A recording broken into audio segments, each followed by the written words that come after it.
Hi hello welcome to Roots Institute. So ಇವತ್ತಿನ ವಿಡಿಯೋದಲ್ಲಿ ನಾನು ನಿಮಗೆ ಇಮೇಲ್ ಮಾರ್ಕೆಟಿಂಗ್ ಬಗ್ಗೆ ಹೇಳ್ತಾ ಇದ್ದೀನಿ. ಹಾಗೆ ಇದರ ಸೀರೀಸ್ ಗಳನ್ನು ಕೂಡ ನಿಮಗೆ ಕೊಡ್ತಾ ಇದ್ದೀನಿ. ಇಮೇಲ್ ಮಾರ್ಕೆಟಿಂಗ್ ಪ್ರತಿಯೊಂದು ಸ್ಟೆಪ್ ಬೈ ಸ್ಟೆಪ್ ಗೈಡ್ ಇನ್ ಮುಂದೆ ಸೀರೀಸ್ ಆಗಿ ನಿಮಗೆ ಸಿಗ್ತದೆ. ಸೊ ನೀವು ಯೂಸ್ ಮಾಡಿಕೊಂಡು ನಿಮ್ಮ ಬಿಸ್ನೆಸ್ ಗೆ ಅಪ್ಲೈ ಮಾಡಿ. ಸೊ ಮೊದಲಾಗಿ ಇಮೇಲ್ ಮಾರ್ಕೆಟಿಂಗ್ ಯಾಕೆ ತುಂಬಾ ಇಂಪಾರ್ಟೆಂಟ್ ಅಂತ ಹೇಳಿದ್ರೆ, ಒಂದು ಬಿಸ್ನೆಸ್ ತುಂಬಾ ಗ್ರೋ ಆಗಬೇಕು, ಸೊ ಪಾಪ್ಯುಲಾರಿಟಿ ಬರಬೇಕು, ಮತ್ತೆ ಚೆನ್ನಾಗಿ ಕಸ್ಟಮರ್ ಜೊತೆ ರಿಲೇಶನ್ಶಿಪ್ ಅನ್ನ ಮೇಂಟೈನ್ ಮಾಡಬೇಕು ಅಂತ ಇದ್ರೆ ಇಮೇಲ್ ಮಾರ್ಕೆಟಿಂಗ್ ಅನ್ನೋದು ತುಂಬಾ ಮುಖ್ಯ ಆಗ್ತದೆ. ಯಾಕಂತ ಹೇಳಿದ್ರೆ, ಯಾವುದೋ ಪರ್ಸನ್ ಯಾವುದೋ ಒಂದು ಕಂಪನೀಸ್ ಅಲ್ಲಿ ಸಾಫ್ಟ್ವೇರ್ಸ್ ಅನ್ನ ಬೈ ಮಾಡಿರ್ತಾರೆ, ಅವರು ಪ್ರಾಪರ್ ಆಗಿ ಸಾಫ್ಟ್ವೇರ್ ವರ್ಕ್ ಆಗ್ತಾ ಇಲ್ಲ ಅಥವಾ ಕಾನ್ಫಿಗರೇಷನ್ ಎರರ್ ಬರ್ತದೆ, ಸರ್ವರ್ ಎರರ್ ಬರ್ತದೆ. ಅವಾಗ ಅವರು ಆ ಒಂದು ಕಂಪನಿಯ ಕಸ್ಟಮರ್ ಸಪೋರ್ಟ್ ಗೆ ಕಾಲ್ ಮಾಡಿದಾಗ ಅಥವಾ ಮೇಲ್ ಮಾಡಿದಾಗ ಅವರು ಪ್ರಾಪರ್ ಆಗಿ ರೆಸ್ಪಾನ್ಸ್ ಮಾಡ್ತಾ ಇಲ್ಲ ಅಂತ ಹೇಳಿದ್ರೆ, ಯೂಶಲಿ ಆ ಒಂದು ಪರ್ಸನ್ ಯಾರು ಸಾಫ್ಟ್ವೇರ್ ನ ಬೈ ಮಾಡಿರ್ತಾರೆ ಅಥವಾ ಅದರ ಪ್ರಾಡಕ್ಟ್ ಅನ್ನ ಪರ್ಚೇಸ್ ಮಾಡಿರ್ತಾರೆ, ಅವರು ನಿಧಾನಕ್ಕೆ ಬೇರೆ ಒಂದು ಕಂಪನೀಸ್ ಗಳಿಗೆ ಮೂವ್ ಆಗ್ತಾರೆ. ಸೊ ಆ ರೀಸನ್ ಇಂದ ಒಂದು ಪ್ರಾಪರ್ ಫಂಕ್ಷನಾಲಿಟಿ ಇಮೇಲ್ ಸಪೋರ್ಟ್ ಅಥವಾ ಕಸ್ಟಮರ್ ಸಪೋರ್ಟ್ ಇಲ್ಲದೆ ಇರುವಂತ ಯಾವುದೇ ಒಂದು ಬಿಸ್ನೆಸ್ ಕೂಡ ಅದರ ಗ್ರೋಥಿಂಗ್ಸ್ ಆಗುವಂತದ್ದು ಖಂಡಿತವಾಗಿ ಆಗ್ತದೆ.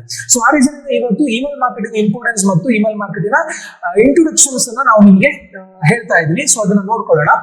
ಸೊ ಮೊದಲನೇದಾಗಿ email marketing. So email marketing ಯಾಕಂತ ಹೇಳಿದ್ರೆ, using email to promote your products and service and build relationship with customers.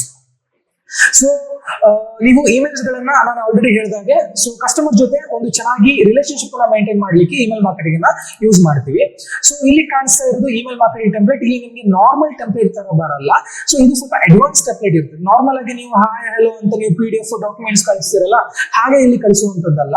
ಈ ಒಂದು ಸಾಫ್ಟ್ವೇರ್ಸ್ ಗಳಲ್ಲಿ ಸೊ ಬೇಸಿಕಲಿ ಯಾವ ಸಾಫ್ಟ್ವೇರ್ ನಾವು ಯಾವ ಸಾಫ್ಟ್ವೇರ್ ಮುಂದೆ ಕಲಿತಾ ಇದೀವಿ ಅದನ್ನ once I complete the introduction, complete ಆಗಿ ಇಮೇಲ್ ಮಾರ್ಕೆಟಿಂಗ್ ಇಂಟ್ರೊಡಕ್ಷನ್ಸ್ ಅನ್ನ ಕಂಪ್ಲೀಟ್ ಮಾಡಿ ಆದ್ಮೇಲೆ ನಾವು ಯಾವ ಸಾಫ್ಟ್ವೇರ್ ಅಲ್ಲಿ ವರ್ಕ್ ಮಾಡ್ತೀವಿ ಆ ಸಾಫ್ಟ್ವೇರ್ ಬಗ್ಗೆ ನಿಮ್ಗೆ ಹೇಳ್ತೀವಿ. ಸೊ ಇಲ್ಲಿ ಇವಾಗ ಕಾಣಿಸ್ತಾ ಇರೋದು ಅಡ್ವಾನ್ಸ್ ಟೆಂಪ್ಲೇಟ್. ಸೊ ಈ ಒಂದು ಟೆಂಪ್ಲೇಟ್ ನಾನು ಈಗ ನೆಕ್ಸ್ಟ್ ಕ್ಲಾಸ್ ಅಲ್ಲಿ ಹೇಳುವಂತ ಸಾಫ್ಟ್ವೇರ್ ಅಲ್ಲಿ ನಿಮ್ಗೆ ತೋರಿಸ್ಕೊಡ್ತೀನಿ. And very very simple. ಆ ಸಾಫ್ಟ್ವೇರ್ ಅಲ್ಲಿ ನೀವು ಕೂಡ ವರ್ಕ್ ಮಾಡಿ ಇಮೇಲ್ ನ ಕಳಿಸಬಹುದು. ಸೊ ಇನ್ನೊಂದು ಏನಂತ ಹೇಳಿದ್ರೆ, ಇಲ್ಲಿ ಕಾಣಿಸ್ತಾ ಇದೆಯಲ್ಲ, ಇದು ನಾರ್ಮಲ್ ಇಮೇಲ್ ತರ ಕಾಣಿಸ್ತಾ ಇದೆ. ಈ ರೀತಿ ಇಮೇಲ್ಸ್ ಗಳು ಕೆಲವರು ನೋಡಿರ್ಬೋದು, ಇನ್ ಕೆಲವರು ಇಮೇಲ್ಸ್ ಗಳನ್ನ ಓಪನ್ ಮಾಡಿರಲ್ಲ ಕೆಲವೊಮ್ಮೆ. ಸೊ ಬಟ್ ಈ ರೀತಿ ಅಡ್ವಾನ್ಸ್ ಟೆಂಪ್ಲೇಟ್ಸ್ ಗಳು ನಿಮ್ಗೆ ಅಲ್ಲಿ ಕಾಣಿಸ್ತಿರ್ತದೆ.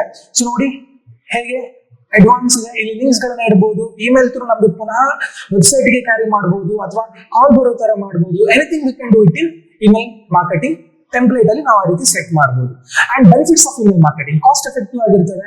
ಸೊ ತೀರಾ ಒಂದು ಕಮ್ಮಿ ಖರ್ಚಲ್ಲಿ ಕೆಲವೊಂದು ಸಾಫ್ಟ್ವೇರ್ಸ್ ಗಳಲ್ಲಿ ಫ್ರೀ ಇಮೇಲ್ಸ್ ಗಳನ್ನ ಕೊಡ್ತಾರೆ. 250 ಇಮೇಲ್ಸ್ ಮಂತ್ ಅನ್ನ ಕಳಿಸಬಹುದು. ಅರ್ಥ ಆಯ್ತಾ? ಸೊ ತುಂಬಾ ಕಮ್ಮಿ ಕಾಸ್ಟ್ ಎಫೆಕ್ಟಿವ್ ಅಲ್ಲಿ ನಾವೇನ್ ಮಾಡಬಹುದು, ಇಮೇಲ್ ನ ಕಳಿಸ್ಕೊಡ್ಬಹುದು. ಅಂಡ್ ಟಾರ್ಗೆಟೆಡ್ ಆಡಿಯನ್ಸ್, ನನ್ಗೀಗ ಫಾರ್ ಎಕ್ಸಾಂಪಲ್ ಯಾರೋ ರಾಕೇಶ್ ಅಥವಾ ಸೃಜನ್ ಅಥವಾ ಸುಪ್ರಭಾ ಅಥವಾ ಇನ್ಯಾರೋ ಅವರಿಗೆ ನಾನು ಟಾರ್ಗೆಟ್ ಮಾಡ್ಬೇಕಂತ ಇದ್ರೆ ನಾವೇನ್ ಮಾಡ್ಬೋದು, ಇಮೇಲ್ ಅವ್ರಿಗೆ ಟಾರ್ಗೆಟ್ ಮಾಡಬಹುದು.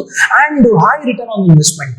ನಾನು ಹೇಳಿದಾಗ ಕೆಲವೊಂದು ಸಾಫ್ಟ್ವೇರ್ಸ್ ಗಳು ಫ್ರೀ ಇಮೇಲ್ ಮಂತ್ಗೆ 250-500 ಕಳಿಸ್ಲಿಕ್ಕೆ ಆಪ್ಷನ್ ಇರೋದ್ರಿಂದ ಸ್ವಲ್ಪ ಕಮ್ಮಿ ಇನ್ವೆಸ್ಟ್ಮೆಂಟ್ ಅಲ್ಲಿ ಜಾಸ್ತಿ ರೆವೆನ್ಯೂ ನಮಗೆ ಜನರೇಟ್ ಆಗುವಂತಹ ಸೆಗ್ಮೆಂಟ್ ಇಮೇಲ್ ಮಾರ್ಕೆಟಿಂಗ್. ಅರ್ಥ ಆಯ್ತಾ? ಅಂಡ್ ಬಿಲ್ಡ್ಸ್ ಲಾಯಲ್ಟಿ, ಕಸ್ಟಮರ್ ಜೊತೆ ಒಂದು ಒಳ್ಳೆ ಲಾಯಲ್ಟಿನ ಬಿಲ್ಡ್ ಮಾಡ್ಲಿಕ್ಕೆ ಇದು ತುಂಬಾ ಹೆಲ್ಪ್ ಆಗ್ತದೆ. So email marketing starts over 4 billion people email marketing use ಮಾಡ್ತಾ ಇರೋದ್ರಿಂದ, ವರ್ಲ್ಡ್ ವೈಡ್ ಯೂಸ್ ಮಾಡ್ತಾ ಇರೋದ್ರಿಂದ ಅದರಿಂದ ಒಂದು 309.6 ಬಿಲಿಯನ್ ಇಮೇಲ್ ಸೆಂಡ್ ಆಗ್ತದೆ. Email heads 40x higher response in social media. So 40x ಅದಕ್ಕಿಂತ 40x more than social media response ಬರ್ತದೆ. ಅದಕ್ಕಿಂತ ಜಾಸ್ತಿ ರೆಸ್ಪಾನ್ಸ್ ಇಮೇಲ್ ಅಲ್ಲಿ ಬರ್ತದೆ. Elements of an effective campaign. So clear compelling subject line ಆಗಿರ್ಬೋದು. Elements of an effective campaign ಅಂತ ಹೇಳಿದ್ರೆ, ಒಂದು ಎಫೆಕ್ಟಿವ್ ಕ್ಯಾಂಪೇನ್ಸ್ ಹೇಗೆ ನಾವು ಸೆಟ್ ಮಾಡಬೇಕು, ಅದರಲ್ಲಿ ಒಂದು ಕ್ಲಿಯರ್ ಆಗಿ ನಾವು ಸಬ್ಜೆಕ್ಟ್ ಲೈನ್ ಬರೆಯುವಂಥದ್ದು, ಆಮೇಲೆ ರಿಲೆವೆಂಟ್ ಪರ್ಸನಲೈಸ್ಡ್ ಕಂಟೆಂಟ್ ಬರೆಯುವಂಥದ್ದು, ರಿಲೆವೆಂಟ್ ಆಗಿರೋ ಕಂಟೆಂಟ್. ಸೊ ಕರೆಕ್ಟ್ ಆಗಿ ಪರ್ಸನಲೈಸ್ಡ್ ಆಗಿರೋ ಕಂಟೆಂಟ್ ಅನ್ನ ಅವರಿಗೆ ನಾವು ಯಾರಿಗೆ ಟಾರ್ಗೆಟ್ ಮಾಡ್ತೀವಿ ಅವರಿಗೆ ಕಳಿಸಬೇಕು. And mobile friendly scannable design. So mobile friendly ಇರಬೇಕು. Usually mobile friendly and scannable designs ಇದ್ರೆ ತುಂಬಾ ಒಳ್ಳೇದು. So clickable call to actions. Click ಮಾಡಿದ್ರೆ ಅವರು ನಮಗೆ ವಾಪಸ್ ರೀಡೈರೆಕ್ಟ್ ಆಗೋ ತರ, ಕಾಲ್ಸ್ ಬರೋ ತರ ಎಲ್ಲ ನಾವು ಮಾಡಬೇಕು, ಅಥವಾ ವೆಬ್ಸೈಟಿಂಗ್ ಆಗೋ ತರನು ಮಾಡಬೇಕು. ಸೊ ನೋಡಿ, ಕ್ಲಿಯರ್ ಕಂಪ್ಲೈನಿಂಗ್ ಸಬ್ಜೆಕ್ಟ್ ಲೈನ್ ಅಂತ ಹೇಳಿದ್ರೆ ಇಲ್ಲಿ ಕಾಣಿಸ್ತಿದೆ ಅವೇಸಮ್ ನಿತಿನ್ ವರ್ಸಸ್ ಆವೇಜ್ ನಿತಿನ್ ಅಂತ ಇದೆ. ಸೊ ಇವಾಗ ನಾನು ಏನು ಒಂದು ಡೈರೆಕ್ಟ್ ಆಗಿ ಹಿಟ್ ಮಾಡ್ತಾ ಇದ್ದೀನಿ content through. Do you know this story? ಒಂದು ಇಂಟ್ರೆಸ್ಟಿಂಗ್ ಕ್ಯೂರಿಯಾಸಿಟಿ ಸಬ್ಜೆಕ್ಟ್ ಲೈನ್ ಕೊಡ್ಬೇಕು. ಅವಾಗ ಕ್ಲಿಕ್ಕಿಂಗ್ ರೇಷಿಯೋ ಜಾಸ್ತಿ ಇರ್ತದೆ. ಯಾಕಂದ್ರೆ ಕ್ಲಿಕ್ ಮಾಡೋದು ಜಾಸ್ತಿ ಇರ್ತದೆ, ಕೆಲವೊಮ್ಮೆ ಕ್ಲಿಕ್ ಮಾಡಲ್ಲ ಕೆಲವೊಂದಿಷ್ಟು ಜನಗಳು. ಅವರಿಗೆ ನಾವು ಸ್ವಲ್ಪ ಕ್ಯೂರಿಯಾಸಿಟಿಯ ಸಬ್ಜೆಕ್ಟ್ ಲೈನ್ಸ್ ಗಳನ್ನ ಹಾಕಿದ್ರೆ, ಹೌದಾ, ಯಾಕೆ, ಏನಾಯ್ತು, ಹಾಗಾದ್ರೆ ಈ ರೀತಿ ಕ್ಯೂರಿಯಾಸಿಟಿ ಆಗಿರುವ ಸಬ್ಜೆಕ್ಟ್ ಲೈನ್ಸ್ ಗಳನ್ನ ಹಾಕಿದ್ರೆ ಅಲ್ಲಿಂದ ಕ್ಲಿಕಿಂಗ್ ರೇಷಿಯೋಸ್ ಗಳು ತುಂಬಾ ಜಾಸ್ತಿ ಇರ್ತದೆ. So relevant and personalised informations ಇಲ್ಲಿ ಕಾಣಿಸ್ತಾ ಇದೆಯಲ್ಲ, ಸೊ ರಿಲೆವೆಂಟ್ ಆಗಿರುವಂತದ್ದು ಪರ್ಸನಲೈಸ್ಡ್ ಇನ್ಫಾರ್ಮೇಶನ್ಸ್ ಗಳು ಇರ್ತದಲ್ಲ, ಸೊ ಅಂತ ಇನ್ಫಾರ್ಮೇಶನ್ಸ್ ನಾವು ಇಲ್ಲಿ ಹಾಕೋದ್ರಿಂದ ತುಂಬಾ ಒಳ್ಳೇದು, ಸರಿನಾ? ಸೊ ಕ್ಲಿಯರ್ ಆಗಿ ಮೆನ್ಷನ್ ಮಾಡುವಂತದ್ದು, ಕೋರ್ಸ್ ಫೀಸ್ ಗಳನ್ನ ನಾನು ಇಲ್ಲಿ ಹಾಕಿದೀವಿ, ಸೊ ಅದನ್ನ ಹಾಕಿದ್ರೆ ತುಂಬಾ ಒಳ್ಳೇದು. ಮೊಬೈಲ್ ಫ್ರೆಂಡ್ಲಿ ಸ್ಕ್ಯಾನಬಲ್ ಡಿಸೈನ್ ಅಂತ ಇಲ್ಲಿ ಕಾಣಿಸ್ತಾ ಇದೆ ಅಲ್ಲ, ಡಿಸೈನ್ಸ್ ಹೇಗೆ ಕಾಣಿಸ್ತಾ ಇದೆ. ಅಂಡ್ ಪ್ರತಿಯೊಂದನ್ನು ನಾನು ಪ್ರಾಕ್ಟಿಕಲ್ ಆಗಿ ಒಂದು ಸಾಫ್ಟ್ವೇರ್ ಅಂತ ಹೇಳಿದೆ, ಆ ಸಾಫ್ಟ್ವೇರ್ ಗೆ ನಿಮ್ಗೆ ಕಾಯ್ತಾ ಇರಿ. ಯಾವ ಸಾಫ್ಟ್ವೇರ್? ತುಂಬಾ ಇಂಪಾರ್ಟೆಂಟ್ ಸಾಫ್ಟ್ವೇರ್ ಅದು, ಅಂಡ್ ತುಂಬಾ ಬಜೆಟ್ ಫ್ರೆಂಡ್ಲಿ ಕೂಡ. ಫ್ರೀ ಕಸ್ಟಮೈಸೇಷನ್ ಇಮೇಲ್ಸ್ ಗಳನ್ನು ಕೊಡ್ತಾರೆ. ಸೊ ಯಾವ ಸಾಫ್ಟ್ವೇರ್ ನೆಕ್ಸ್ಟ್ ವಿಡಿಯೋಗೆ ಕಾಯ್ತಾ ಇರಿ. ಬಟ್ ಅಲ್ಲಿ ತನಕ ನಾನು ಹೇಳಿರೋ ಡೀಟೇಲ್ಸ್ ಗಳನ್ನ ಫಾಲೋ ಅಪ್ ಮಾಡ್ತಾ ಇರಿ. ಇವಾಗ ಇಲ್ಲಿ ಕಾಣಿಸ್ತಾ ಇದೆಯಲ್ಲ, ಸೊ ಇದು ಮೊಬೈಲ್ ಸ್ಕ್ಯಾನಬಲ್ ಡಿಸೈನ್ಸ್. ಇದನ್ನು ಕೂಡ ನಾವಲ್ಲಿ ಆ ಸಾಫ್ಟ್ವೇರ್ ಅಲ್ಲಿ ಡಿಸೈನ್ ಮಾಡಬಹುದು. ಸೊ ಈ ರೀತಿ ಕಾಣಿಸ್ತಾ ಇದೆಯಲ್ಲ, ಕ್ಲಿಯರ್ ಕಾಲ್ ಟು ಆಕ್ಷನ್ ಅಂತ ಹೇಳಿದೆ, ಗೆಟ್ ಮೈ ಐಡಿಯಲ್ ಅಂತ ಕಾಣಿಸ್ತಾ ಇದೆ. ಇದು ಕಾಲ್ ಟು ಆಕ್ಷನ್ ಅಂದ್ರೆ ಪೀಪಲ್ಗಳು ಕ್ಲಿಕ್ ಮಾಡುವಂತ ಜಾಗಗಳು, ಅರ್ಥ ಆಯ್ತಾ?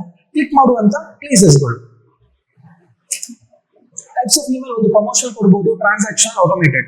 ಪ್ರಮೋಷನ್ ಅಂತ ಹೇಳಿದ್ರೆ ನಮ್ಮ ಕೋರ್ಸಸ್ ಗಳಾಗಿರ್ಬೋದು ಅಥವಾ ನಮ್ಮ ಪ್ರಾಡಕ್ಟ್ಸ್ ಗಳಾಗಿರ್ಬೋದು, ಅದನ್ನ ಪ್ರಮೋಷನ್ ಮಾಡುವಂಥದ್ದು. ಟ್ರಾನ್ಸಾಕ್ಷನ್ ಅಂತ ಹೇಳಿದ್ರೆ ಆರ್ಡರ್ ಕನ್ಫರ್ಮೇಶನ್ ಆಗಿರುವಂತದ್ದು. ನಾವೇನು ನಮ್ಮ ವೆಬ್ಸೈಟ್ ಅಲ್ಲಿ ಬೈ ಮಾಡ್ತೀವಿ, ಸೊ ಅದಕ್ಕೆ ವಾಪಸ್ ಅವರಿಗೆ ಮೆಸೇಜ್ ಹೋಗ್ಬೇಕು, automated message, thank you for buying the product. ಆ ರೀತಿ ಟ್ರಾನ್ಸಾಕ್ಷನ್ ಮೆಸೇಜಸ್ ಕಳಿಸಲಿಕ್ಕೆ. ಆಟೋಮೇಟೆಡ್, ಶಾಪಿಂಗ್ ಮಾಡ್ತಾರೆ, ಕಾರ್ಟ್ ಮಾಡ್ತಾರೆ, ಪರ್ಚೇಸ್ ಮಾಡ್ತಾರೆ, ಅದು ಆಟೋಮೇಟೆಡ್ ಆಗಿ ಅವರಿಗೆ ಮೆಸೇಜಸ್ ಗಳನ್ನ ಸೆಟ್ ಮಾಡ್ಲಿಕ್ಕೆ, ಆಯ್ತಾ? Hi, how can I help you, ಒಂದಿನ ಬಿಟ್ಟು, so did you get the answers for the all the problems, ಆ ರೀತಿ ಏನಾದ್ರು ನಾನು ಫಾಲೋ ಬ್ಯಾಕ್ ಕ್ವಶನ್ಸ್ ಅನ್ನ ಅನಲೈಸ್ ಮಾಡಿ ಆಟೋಮೇಟೆಡ್ ಎಲ್ಲ ಸೆಟ್ ಮಾಡಬಹುದು, ಅರ್ಥ ಆಯ್ತಾ? Promotional sales, promotional newsletters and special offers. Promotional sales, promotions, newsletter, special offers. ಇಲ್ಲಿ ಪ್ರಮೋಷನ್ ಅಲ್ಲಿ ಕಾಣಿಸ್ತಾ ಇದೆ, sales, promotions, newsletter, special offers ಎಲ್ಲ ನಾವು ಪ್ರಮೋಷನಲ್ ಕಂಟೆಂಟ್ಸ್ ಗಳಲ್ಲಿ ಹಾಕ್ಬೋದು. ಸೊ ಟ್ರಾನ್ಸಾಕ್ಷನ್ ಅಂತ ಹೇಳಿದ್ರೆ order confirmations, thank you for registering with bus speed ಅಂತ ನಾನು ಇವಾಗಷ್ಟೇ ಹೇಳಿದೆ ಅಲ್ಲ, ಸೊ ಅದನ್ನೇ ಆಟೋಮೇಟೆಡ್ ಆಗಿ ಬರುವಂತದ್ದು. ಶಾಪಿಂಗ್ ಕಾರ್ಟ್ ಮೆಸೇಜಸ್ಗಳು ಅವರಿಗೆ, thank you for order, smile Levi's, ಅವರಿಗೆ ವಿತ್ ಆ ಒಂದು ಬಿಲ್ ಜೊತೆಗೆ ಅವರಿಗೆ ಮೆಸೇಜಸ್ ಗಳು ಹೋಗ್ಲಿಕ್ಕೆ ಇಮೇಲ್ ಮಾರ್ಕೆಟಿಂಗ್ ತುಂಬಾ ಹೆಲ್ಪ್ಫುಲ್. ಇದೆಲ್ಲ ಒಂದಿದ್ರೆ ಒಂದು ಕಂಪನಿ ಪ್ರಾಪರ್ ಆಗಿರೋದು, ಪ್ರೊಫೆಷನಲ್ ಆಗಿರೋದು. ಯಾವ ಒಂದು ಕಂಪನಿಗೆ ಒಂದು ಇಮೇಲ್ ಸಪೋರ್ಟ್ ಇಲ್ಲ, ಪ್ರಾಪರ್ ಆಗಿ SMS ಸಪೋರ್ಟ್ ಇಲ್ಲ, ಕಸ್ಟಮರ್ ಸಪೋರ್ಟ್ ಇಲ್ಲ ಅಂತ ಹೇಳಿದ್ರೆ ಆ company it is not a professional. So email is very very very very important. Okay, so building your list. So optimizing forms, lead magnets, collected the point of sale segment and personalized. So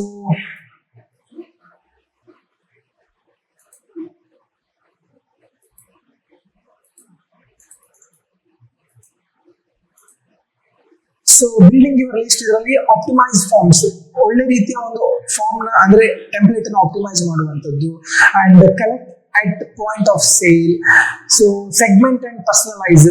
particular ಆಗಿ ನಾನು ಇವರಿಗೆ segment ಮಾಡಬೇಕು and correct ಆಗಿ personalised content, ತೀರಾ unnecessary contents ಗಳನ್ನ ಹಾಕದೆ direct ಆಗಿ content ಅನ್ನ ಹಿಟ್ ಮಾಡಬೇಕು. ಸೊ ಇದು ನಾವು ಕೆಲವೊಂದು ಪಾಯಿಂಟ್ಸ್ ಗಳನ್ನ ಫಾಲೋ ಮಾಡ್ಲಿಕ್ಕೆ ಇರ್ತದೆ before we start. Email service provider, ಅದರಲ್ಲಿ ಸೊ ನೆಕ್ಸ್ಟ್ ಡೆಲಿವರಿಬಿಲಿಟಿ ಅಂಡ್ ಕಾಂಪ್ಲಿಯನ್ಸ್ ಅಂತ ಇದೆ. So avoid spam filters, can spam guidelines, always include unsubscribe links. Spam filters ನ ಜಾಸ್ತಿ ಅವಾಯ್ಡ್ ಮಾಡಿ ಅಂಡ್ ಕ್ಯಾನ್ ಸ್ಪ್ಯಾಮ್ ಗೈಡ್ಲೈನ್ಸ್. ನಾವು ಬಿಫೋರ್ ಇಮೇಲ್ ಮಾರ್ಕೆಟಿಂಗ್ ಸ್ಟಾರ್ಟ್ ಮಾಡೋಕ್ಕಿಂತ ಮುಂಚೆ ಇದನ್ನೆಲ್ಲ ಫಾಲೋ ಅಪ್ ಮಾಡಬೇಕು, ಆಯ್ತಾ? So always include unsubscribe link. ಖಾಲಿ ಸಬ್ಸ್ಕ್ರೈಬ್ ಮಾತ್ರ ಇಡಬಾರ್ದು, ಅನ್ಸಬ್ಸ್ಕ್ರೈಬ್ ಕೂಡ ನಾವು ಇಟ್ಟಿರ್ಬೇಕು. ಅದು ಹೇಗೆ ಅಲ್ಲಿ ಕಸ್ಟಮೈಸ್ ಮಾಡೋದು ವಿಲ್ ಸಿ ನೆಕ್ಸ್ಟ್ ವಿಡಿಯೋಸ್ಗಳಲ್ಲಿ ನೋಡ್ತಾ ಹೋಗುವ. And email marketing strategy, life cycle approach, continuously test and optimise, track open click conversions. So ಎಷ್ಟು ಟ್ರ್ಯಾಕ್ ಆಗಿದೆ, ಎಷ್ಟು ಕ್ಲಿಕ್ ಓಪನ್ ಆಗಿದೆ, ಇದನ್ನೆಲ್ಲ ನಾವು ಏನ್ ಮಾಡಬೇಕು, ನೋಡ್ತಾ ಇರಬೇಕು, ಮತ್ತೆ ಅವರಿಗೆ ರೀಟಾರ್ಗೆಟ್ ಮಾಡ್ತಾ ಇರಬೇಕು, ಕಂಟಿನ್ಯೂಸ್ಲಿ ಟೆಸ್ಟ್ ಮಾಡ್ತಾ ಇರಬೇಕು, ಆಪ್ಟಿಮೈಸ್ ಮಾಡ್ತಾ ಇರಬೇಕು. And life cycle approach. So ನಾವು ಏನ್ ಮಾಡಬೇಕು ಅಂತ ಹೇಳಿದ್ರೆ ಬೆಸ್ಟ್ ಲೀಡ್ಸ್ ಗಳಿಗೆ ಒಳ್ಳೆ ರೀತಿಯ ಅಪ್ರೋಚಿಂಗ್ ಕಂಟೆಂಟ್ಸ್ ಗಳನ್ನ ಕೊಡ್ತಾ ಹೋಗ್ಬೇಕು. ಸೊ ಇದೆಲ್ಲ ಮಾಡೋದ್ರಿಂದ ಸೊ ನಮ್ಗೆ ಅಲ್ಲಿಂದ ಒಳ್ಳೆ ರೆಸ್ಪಾನ್ಸ್ ಬರ್ತದೆ. ಸೊ ಇಲ್ಲಿ ತನಕ ನಾನು ಹೇಳಿದ್ದು ನಿಮಗೆ ಇಮೇಲ್ ಮಾರ್ಕೆಟಿಂಗ್ ಇಂಟ್ರೊಡಕ್ಷನ್, ಯಾಕೆ ಮಾಡಬೇಕು, why, so email marketing importance ಏನು ಅದನ್ನ ಹೇಳಿದ್ದು. ಸೊ ನಾನೊಂದು ಸಾಫ್ಟ್ವೇರ್ ಅಂತ ಹೇಳಿದೆ, ಆ ಸಾಫ್ಟ್ವೇರ್ ಹೇಗೆ, ಅದ್ರಲ್ಲಿ ನಾವು ಹೇಗೆ ಈಗ ನಾನು ಹೇಳಿರೋ ಕಂಟೆಂಟ್ ನೆಲ್ಲ ಇನ್ಕ್ಲೂಡ್ ಮಾಡೋದು, ಹೇಗೆ ವರ್ಕ್ ಮಾಡೋದು, ಹೇಗೆ ಮೇಲ್ಸ್ ನ ಸೆಂಡ್ ಮಾಡೋದು ಅಂಡ್ ಫ್ರೀ ಮೇಲ್ಸ್ ಕೂಡ ಅದರಲ್ಲಿದೆ. ಸೊ ಅದನ್ನ ನಾನು ನೆಕ್ಸ್ಟ್ ಒಂದು ಸೀರೀಸ್ ಅಲ್ಲಿ ಹೇಳ್ತಾ ಇದ್ದೀನಿ. ಸೊ ಅಲ್ಲಿ ತನಕ ವೈಟ್ ಮಾಡಿ. Bye, see you on next video.